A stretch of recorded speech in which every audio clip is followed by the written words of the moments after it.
Okay guys, water not getting hot enough in the apartment. This is the water heater. This is the HVAC air handler. But this is how we increase the temperature on an electric water heater. We'll try to do this one-handed and hold this at the same time. These are your two elements behind these compartments.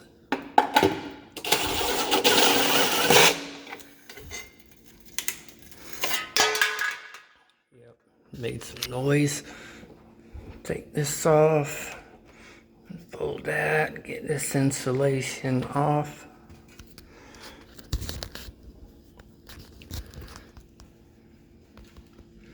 Take a look to see where it sits.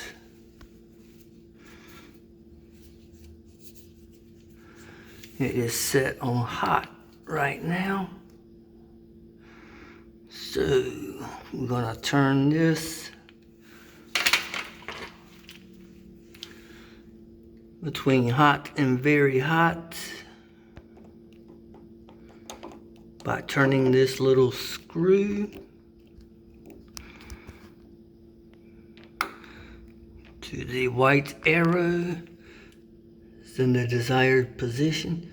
See, hot, very hot, and immediately it came on. All right, perfect. I'll just button it back up and you do the same for down below.